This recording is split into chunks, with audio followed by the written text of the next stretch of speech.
Welcome, everyone. This is the Fostering a Year-Round Culture of Belonging webinar. It's the second webinar in our year-long series. There will be more after this. And so if you sign up for this one, you'll get the information about the upcoming ones.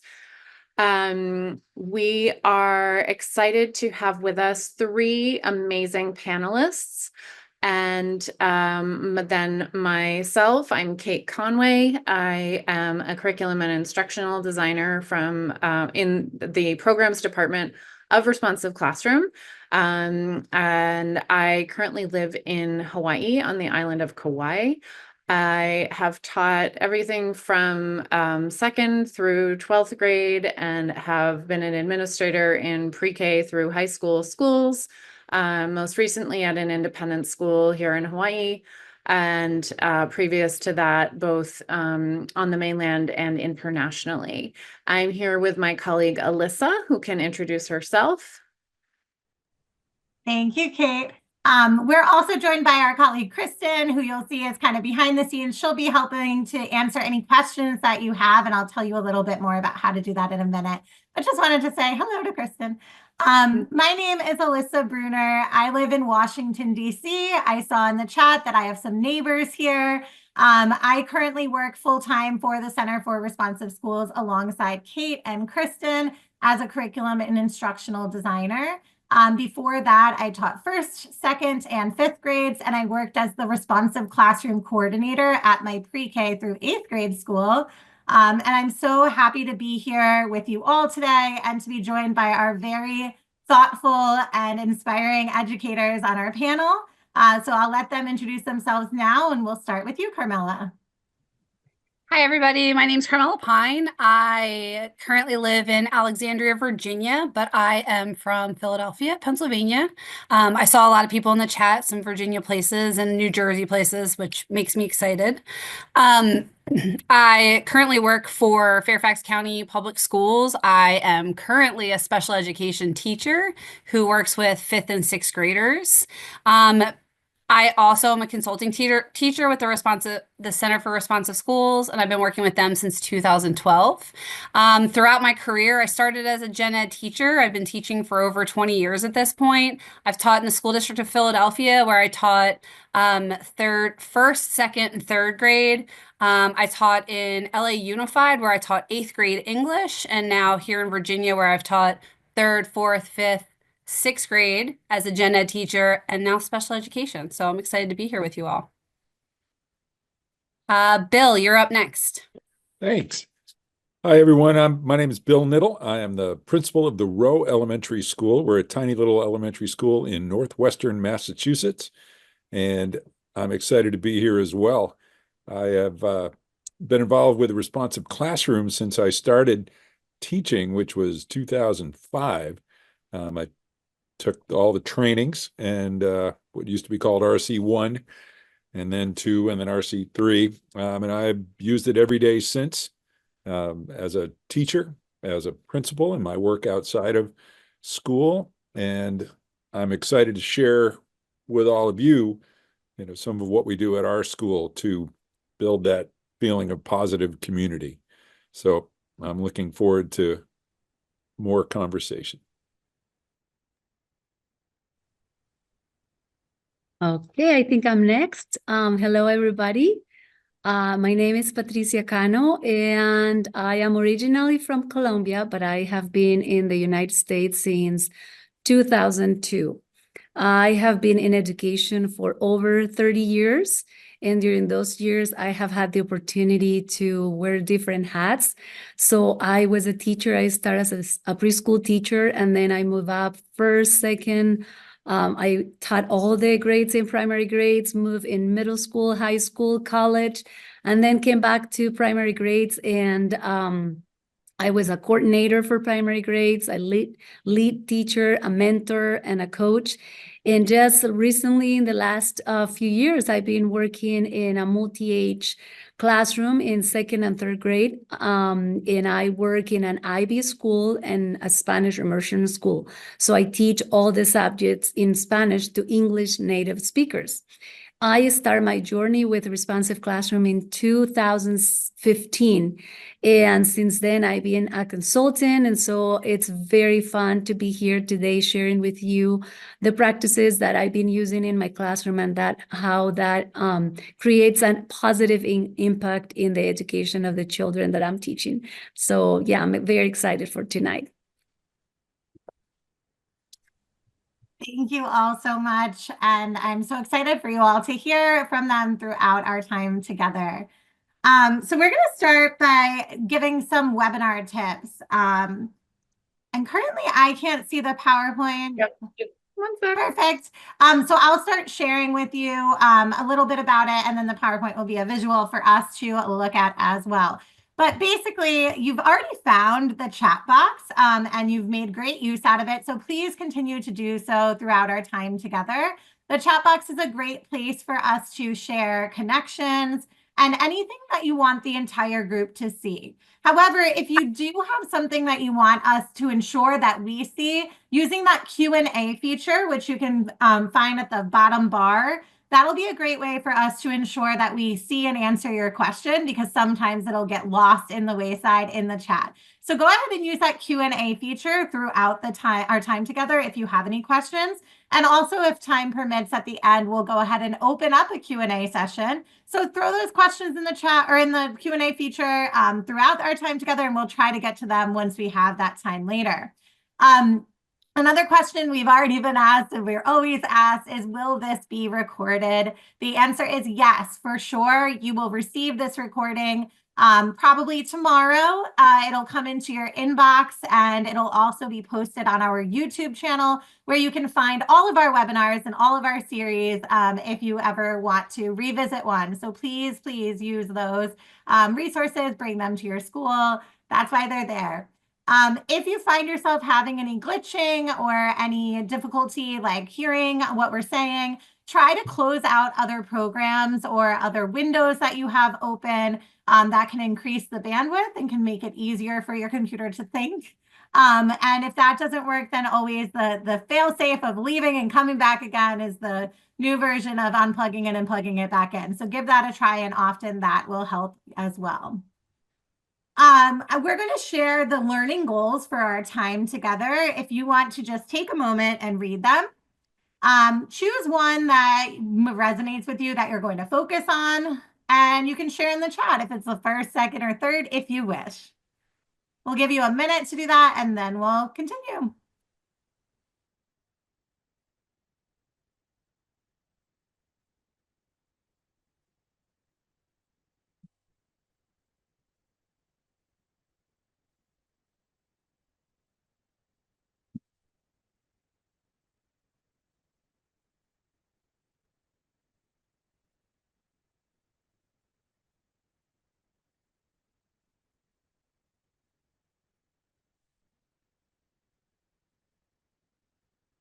All right. So it seems like many of you are resonating with one or more of the goals. Now going to move ahead to a reflection. We love to start our webinars with a time for you to connect to the topic at hand. And to connect you tonight, we'd love for you to think of a time when you felt valued and included, perhaps with the school setting or teacher that you named in the opening chat.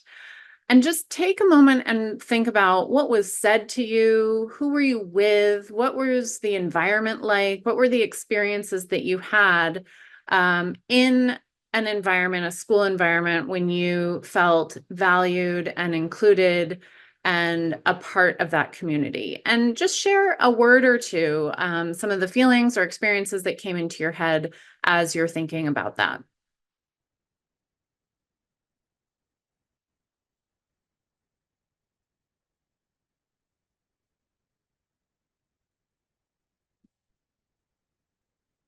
There's so many words and ideas being shared. Please make sure that you're reading everybody's chats here, because these are just really, really wonderful to see. And it's so nice that everybody had something like that to share, that has shared here. Connection and belonging, being heard and seen, and so forth.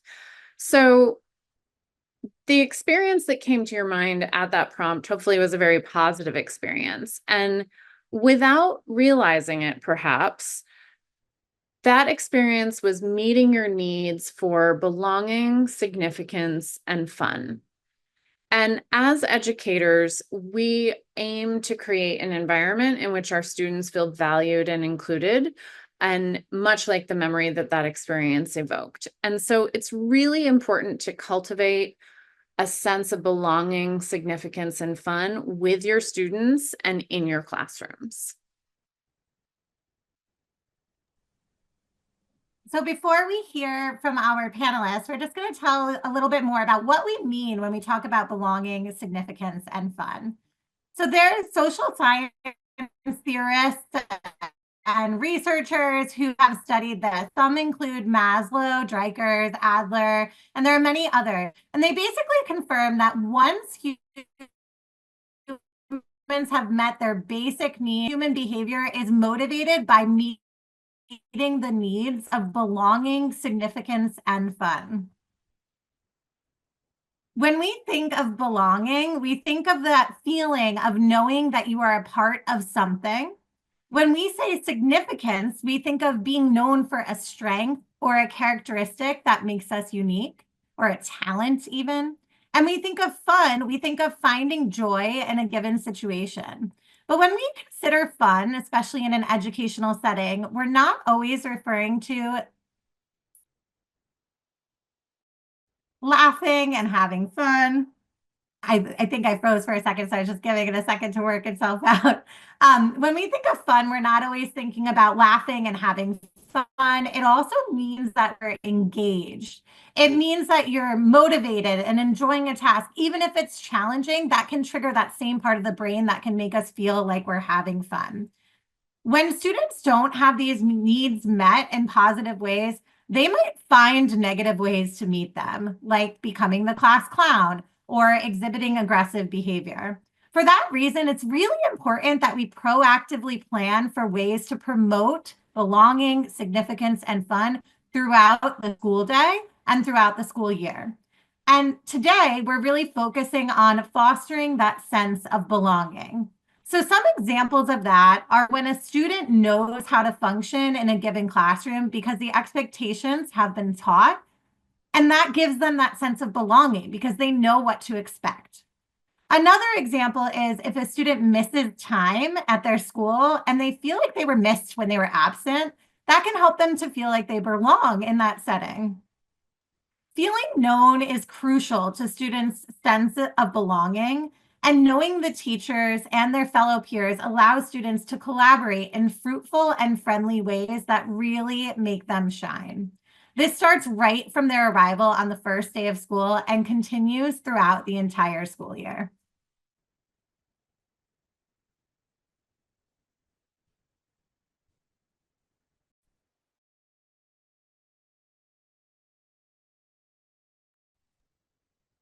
Kate, you're on mute.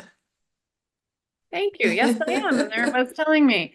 We're now going to turn this over to our panelists and ask them a few questions so that you can all hear from the experts in the field. So panelists, we would love to hear, how do you promote belonging in your role at your school from day one?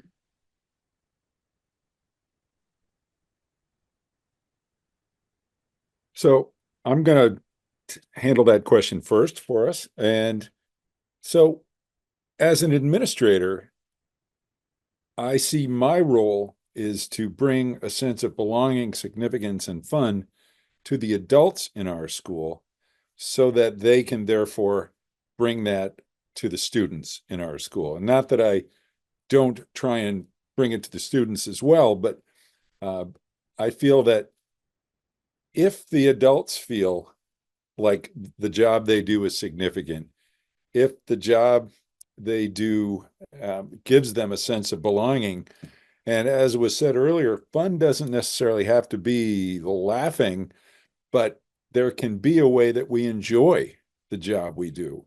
And, in my experience, responsive classroom has definitely made that possible because it is something where you're connecting with the adults or the students in your school in a way that helps them feel seen, helps them feel heard. And it's so important that, I think too often administrators will think about teachers as well. They're the professionals, they're the ones getting paid, so I have to worry about the students. But I think everyone needs to feel that sense. Otherwise, they're just a gun for hire.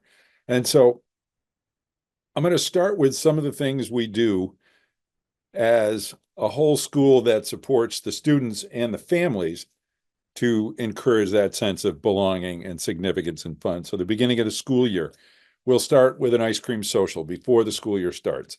Everyone is invited, families, alumni, other family members, not just kids that are going to our school. We do it during school hours so that staff is all there. And that way, everyone has a name tag with their role. If they're a staff member, if they're just attending, just with their name. And it just is a nice, simple way for the staff to get to know the parents in a very casual setting. There's not that drama that comes from having a conference or having to call home or something. And so that's how we kick off the school year. I've heard of other schools that will do a potluck dinner or something like that, but we've always used the ice cream social, and the end of the summer, ice cream is a pretty good mixer. So then the second day of the school year, we start with an all-school meeting, and we're very small. We have about 65 students, so it's easy for us all to get together in our lobby, but we run it like we would a morning meeting. There's always a greeting. There's always a sharing, some sort of activity.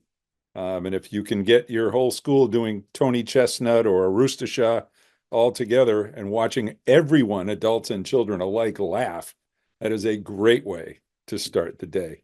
And also, as in my role as the administrator, I'm modeling for the teachers so that they can then use some of the same words, actions, kind of the way that I'm approaching my interactions with students and adults, and they can then take that into their classroom. And then on the third day of our school year, we have an all-school activity. It can be, we've got this huge parachute, and we're all holding it together and trying out different activities. We'll do some kind of relay races, outdoor games, that sort of thing, just so that everyone gets a chance to interact with kids at different grade levels. We'll try and make heterogeneous groups of kids from different classes. And we have a group of sixth graders that are our peer mediators. And so they're kind of taking some of the responsibility for organizing and making these things happen along with a few of the adults. So it helps kind of raise their sense of responsibility, so they feel like making sure things are positive at our school is part of their job as well.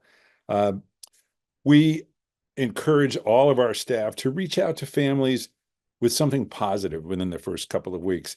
If the first time you're on the phone with a parent is when the kid has done something that maybe they shouldn't have done, it just, it starts your relationship like that. So we try and reach out with pictures, texts, emails, just something positive. Your student did this, they laughed at that, they seem to be having a good day. How's it going at home? And we combine that with a Google Form survey that asks the parents to help us get to know their students better as a learner. And that way it feels like we're in this together, as opposed to we're doing the school part, they're doing the home part. Because together, the more we partner with our families, the more we know our students, the better we can support them. And we do morning meeting in every classroom every day. And so that the students are feeling that sense of belonging and significance, and quite a bit of fun as well. When we have our open house, we start with a morning meeting style beginning. Back to staff, our staff meetings are all set up like a morning meeting. There is always a greeting. There's always an activity. There's a, greeting, sharing an activity, and a chart to start. So that, again, modeling for the adults in the school. We do hopes and dreams in all of our classrooms, because to me, the hopes and dreams process, which leads right to the classroom rules, is one of the most significant steps in the responsive classroom approach, because it makes the expectations in the classroom based on what do we need to do to make our students' hopes and dreams come true.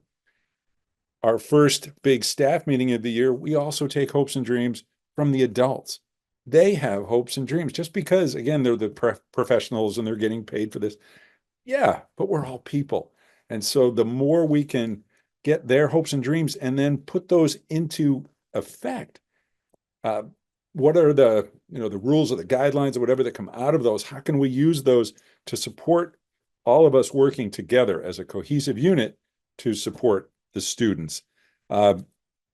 We keep our all-school meeting going every other week. We have an alternating weeks. We do an all-school chorus. Our music teacher leads us all singing one morning a week. So, again, getting people together singing on a Monday morning is a great way to start off a good week. And we try and combine the grade levels whenever possible. Reading buddies, 6th grade reading with preschoolers, or 2nd graders and 5th graders going out and working in our school garden together. Takes a lot of coordination. They have to work around the schedule and the teachers have to be willing.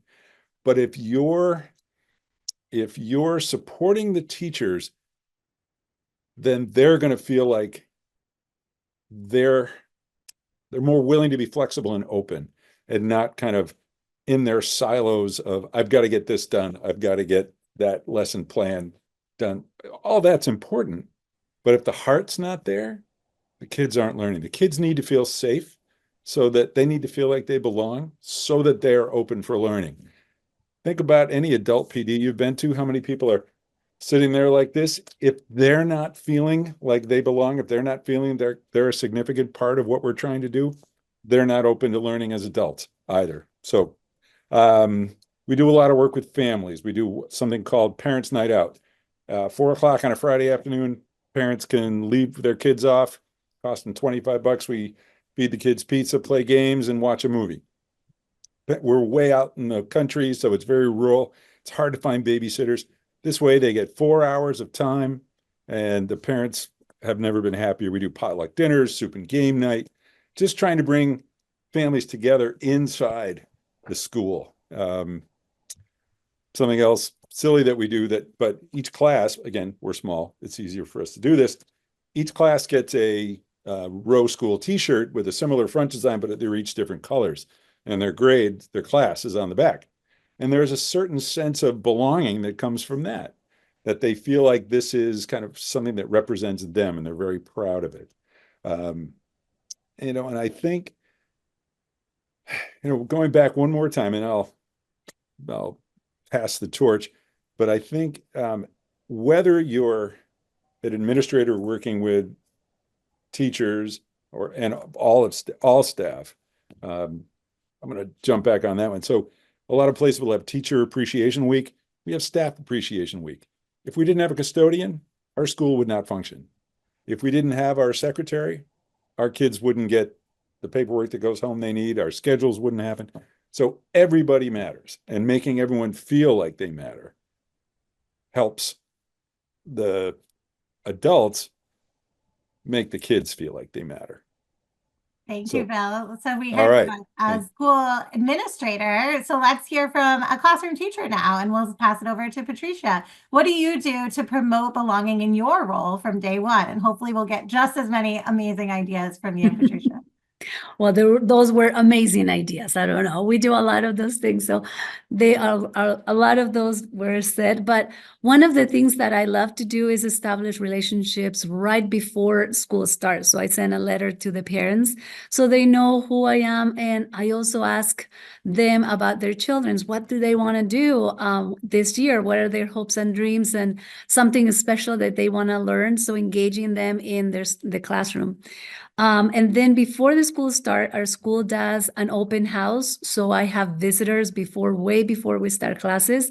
And that could be new students or students who want to come just to check it out, to check the classroom out or come and meet the teacher, talk to the teacher. So I get a lot of students and a lot of opportunities for them to just give ideas on like what they want to do in the classroom before they start. But that is a really good opportunity, especially if those students are new, that I can meet them, that they can meet me, and have that anxiety kind of reduce and feeling like, okay, I already know my teacher, I know the place where I'm going, and I know I can come to a safe spot. So that's really important. So that's way before we start classes. And then when we start classes, it's really important to me just to come outside. Usually students come into the classrooms during the year, but on the first day, I want to be outside. I want to be greeting the families. I want to be greeting the students. I want them to know that I am right there with them. And also just showing some of the structures that we're going to have, like how do we line up? How do we come into our school? How we come into our classroom? When they come into our classroom, before that, I'm already thinking, I know a little bit because I have read information about the students. So I know a little bit about each one. And I try to have either reading books that for read alouds that relate to the group of students that I'm going to have, so they are connected with that. I also plan activities all about me for different things so that we get to know that. My morning meetings are powerful ways for me to develop that sense of belonging. I am planning a lot of ideas on how we can share information to get to know each other. So they start building relationships. They start finding connections in that sharing. We built a repertoire of songs and games and fun ideas that we can do together. And it's about just our class. So we start building that community, that positive community. On day one, also, we start having that cheer for closing circle at the end of the day, that it's just about our class and how we're going to say goodbye. And it's just something that we're going to repeat. So we have a lot of things that are very familiar that we're going to continue using, but we're building on. We do a lot of morning meetings with families. We have one event where we have our families coming into our classroom. So all the families come and they talk, like they just come and visit the classroom. And what we do is a morning meeting with families and kids. So that day the kids get to show whatever song they like. We choose as a whole group, what is the song or activity that really speak to us, so that they are taking that ownership and that sense of belonging. Like, this is us, this is me, this is my classroom. And also, besides the morning meeting, they get to show the classroom and things that they like about the classroom, so that familiarity and that sense of like, this is our group, this is our family, we are together. We spend a lot of time with morning meetings, so we hopes and dreams. So we have our first meeting beginning the first week of September. We welcome all our families, and we do like a very small parent-teacher conference, but it's a very one-on-one to talk to our families, to get to know them, to hear about hopes and dreams from the family perspective. We're also working with the students on getting the hopes and dreams out. So we're like, well, we're ready to talk about this. So we're combining and connecting that information.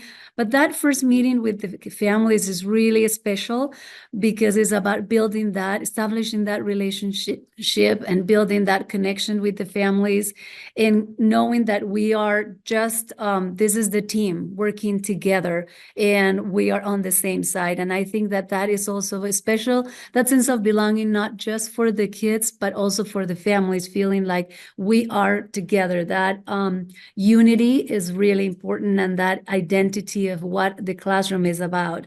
So that's really, really important. And from day one, we also I offer a lot of choices. So kids get to have choices about books that they want to read, that they are interested, places where they can sit. We do a lot of interactive modeling so that when we're making choices about where to sit, we're being inclusive, we're forming that positive community. So we're using a lot of strategies from Responsive Classroom to build that sense of belonging and significance. There is an activity from one of the books from Responsive Classroom, the Yardsticks book, and it's a chart. It's very simple, but it shows it asks you to put the names of all the students, and by the end of the week, see how much you know about the students, not things about the classroom, but also things that you know about them doing outside the classroom, their interests, things that they like, things that are happening, like they get a new puppy. And you see, when you see the chart at the end, you might realize, wow, I haven't really connected with this kid, or I have so much information from this group, but not as much from this group. And it's a good way to just build that sense of getting to know your students, because that also helps us to bring that sense of belonging even strong. So spending some time during lunch here and there, watching them during recess and see who they are playing with. Maybe they are not yet playing with someone, and increasing those opportunities in morning meeting to connect socially with other students.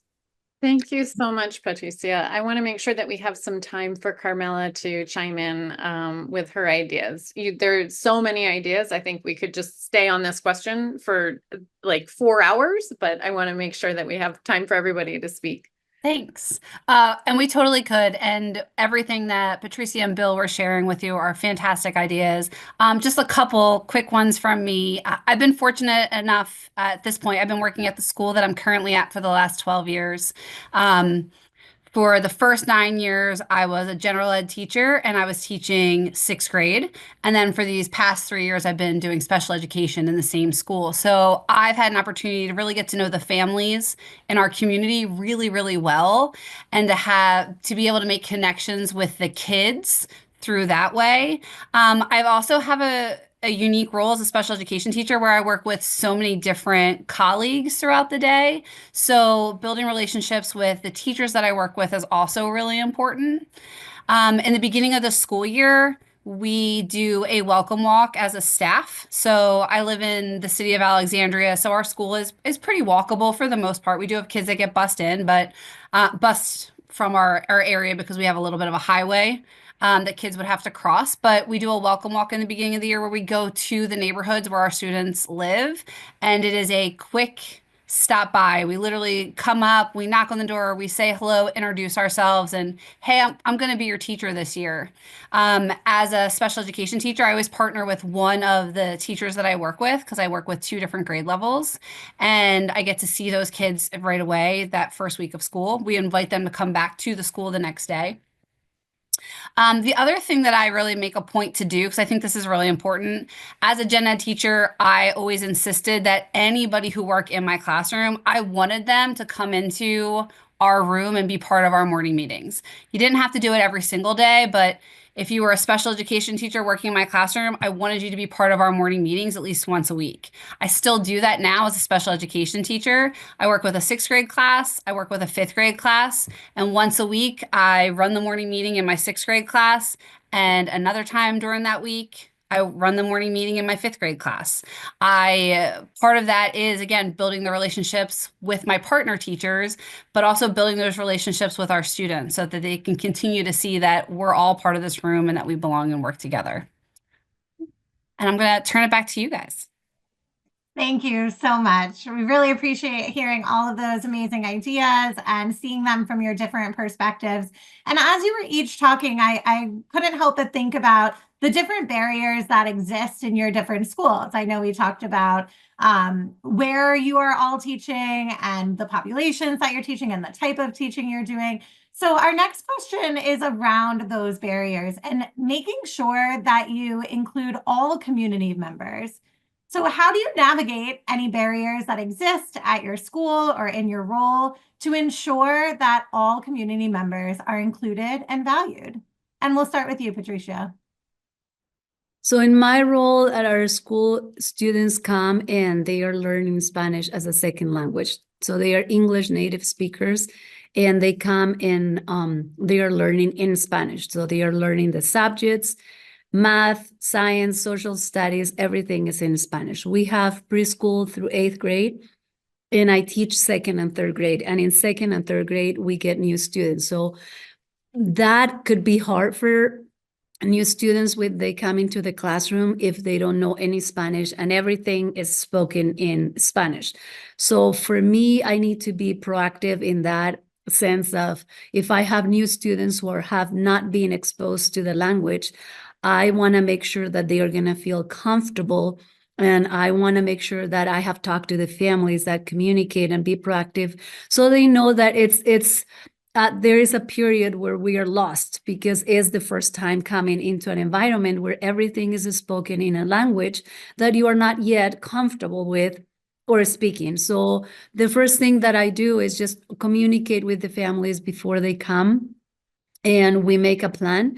And for those students, definitely I support them in different ways, working with them one-on-one. There are a lot of tools in the classroom. So there's a language wall that we can use in our morning meetings. We use a lot of sentence starters that we repeat over, like, good morning, how are you doing today? Are you like things that we repeat in any language, but especially because it's the Spanish immersion, we use that language in the morning meeting, and there is a safe environment to use it, to make mistakes, to feel like I don't know the word, to know that I can also use English in the word that I don't know, but building that confidence and a sense of like, I have support. I know this is my community. I feel comfortable. So we start little by little by building up with those. Definitely, morning meeting is a really a powerful space when they feel that safety, in that sense that of trying and feeling like they have a community that they can support them, and then working with them as they go, like meeting where they are, not where I want them to be, but meeting where they are and offering those that support as they go in that growing, because it's just also incredible for me to see how fast that process goes when they have friends that they are supporting, they feel like they belong to the community and they feel comfortable. And yes, again, it is a process, but building up and being proactive in knowing the students, knowing their interests so that I can pick on that and help them engage with what they want, building up on what they know and continue developing those skills is really, really, really important. So there's a lot of songs. The songs are really fun because it's a repetition. We talk about the songs. There's a lot of activities in the group that they know, and they are learning a lot of vocabulary. And it's fun. It's not putting them on their spot. It's just very, very safe. So morning meetings bring a lot of opportunities for them to for me to help them navigate those barriers and to feel more comfortable. And then we start co-creating rules together. And I think that that's another powerful idea, whether it's the Spanish immersion or not, but it's just co-creating our classroom and our community together. And part of that is hopes and dreams. And then how from there we go into co-creating how we're going to live our community here this year. What is important for us so we can learn and flourish and be growing as learners, and using that envisioning language as we go through this process, so they can see themselves as readers, scientists, mathematicians, and what is exciting for them this year that they can be, whether it's their first year of Spanish or whether they are more proficient. It doesn't matter. It's just our community, and we are together learning. And what are some of those rules and agreements that we are going to have so that we can be safely learning together in creating our community and growing together. Awesome. Thank you so much for sharing all of those ideas. Carmela, would you like to share next some of the ideas from your school? Sure. I love following Patricia with this because I work at a Title I school in Fairfax County, and over 80% of our students come from our second language learners. So we kind of have the opposite spectrum of that, right? So we have a lot of students who come, and the majority of our kids are coming from countries who speak Spanish. So that tends to be a pretty big barrier across the board for us. It's a barrier with communication with families, with culture in a lot of different ways. And one of the things that we do is we translate everything in our school. So everything that gets sent home, anything on like back to school nights, any time when people come to our school, we do things in both English and Spanish to meet as many needs as we possibly can. Um, we have a system that we've been using in our school. COVID was not good in many ways, but one of the things it was good for is we got some really cool programs and resources. One of them for us was a system called Talking Points. Talking Points made it really easy for us as teachers to communicate with families because I could type into this app and it will translate it directly for us. So it will come in whatever language that you speak. So that's been a game changer for us in communicating with families on our own and not necessarily having to find someone in our school to translate for us. We do a lot of we offer a lot of choices with when we think about when we think about doing morning meeting and we think about some of the activities that we do within our classroom spaces so that students are able to participate in a way that is appropriate and that they're comfortable with, both personally and culturally. One of the things we bring up a lot is like when we think about doing a greeting and morning meeting, for example, one of the ways that you show respect to people that we teach people in America is we look somebody in the eye and that's how you show respect. It's not true for every single culture. So being aware of the students and the people who are in your space and just keeping that the forefront as you're planning. Thank you. Welcome. Bill, we are getting a little towards the end of our time. I want to make sure we have time for the last question. So do you have a couple of ideas to add just in like a minute or so? That would be great. Definitely. I mean, I wanted to just jump onto something that Patricia said, meeting people where they are, students or families or staff for that matter. But if the more you understand someone, the better you can empathize. And you start that by reaching out. We have to reach out. Too often we feel like we are the holders of knowledge about children, knowledge about education. The families that we work with, they know their children in a different way and in a not better, but definitely a different way than we do. So we need to reach out and make the partners of the families that are raising the children, whether that's grandparents, guardians, fosters.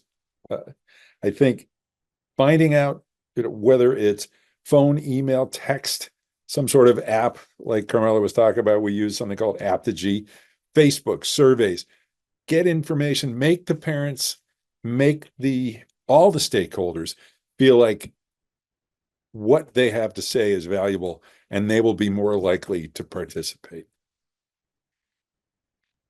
Thank you. So many rich ideas. This entire conversation, your panelists really just came with everything tonight. So thank you.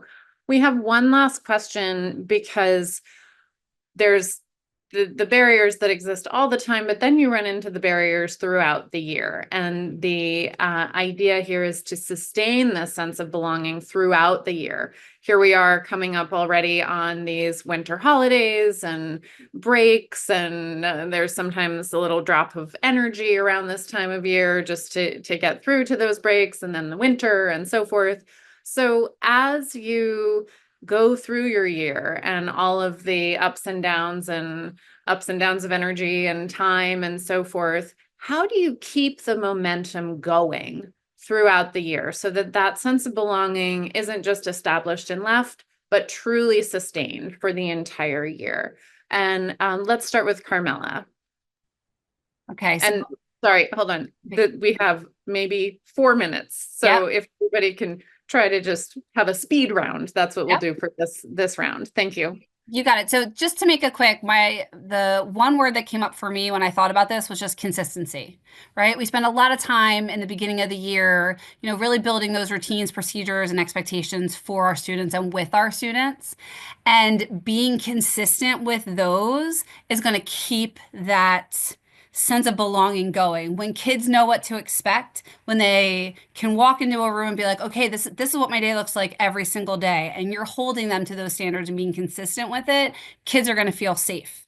And as we're coming up on our breaks, we've got Thanksgiving break and then winter break. It's even more important to make sure that we're being consistent with those routines, with those procedures, with those expectations.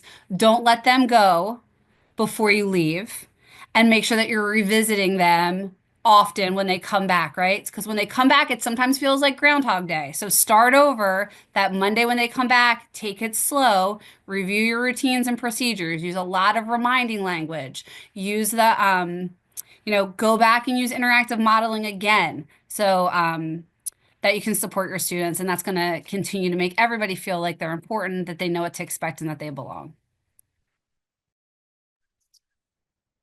I agree with everything Carmela just said, and I feel the same way about working with staff because I need to make them feel like their contributions are valued, but I also need to be the consistency for them so they can be the consistency for their students. I'm teaching, modeling, and practicing with everything I'm doing with adults and with students so that the teachers understand the importance of teaching, modeling, and practicing. And I think the other key to keeping that momentum going is the consistency from my perspective, making sure we're doing those meetings, those all school things, but be genuine, value the contributions that you get from all the stakeholders. People feel it if they get brushed off, and then they're not going to come back to you again. And the same with kids. If a kid is raising their hand and they don't feel like they're able to contribute, why bother? So really take that input, be genuine. I have two ideas that I'm going to share. One of them is strengthening agency in the classroom, so giving more choice to the students, responsibility, and increasing the voice of the students in the classroom. That would really pay off in how they feel that sense of belonging, significance, and fun in the classroom when they feel like they have opportunities to just choose what they want and go with that. They will feel more engaged, and therefore they will feel like this is my classroom, this is my place, this is where I'm growing and feeling that I'm important in this community. And number two, partnering with families. Families are the expertise with the students, and also they bring so much experience in other fields, and capitalizing on that for supporting units in the classroom. So like in my school, we do units of inquiry, and sometimes I have a unit on physics, like I teach simple machines, and I have parents who are experts on that, and they can come and share with us so many things that just not only bring in the content, but kids see their families in the classroom, and families seeing themselves here and experiencing those things are really, really a great opportunity.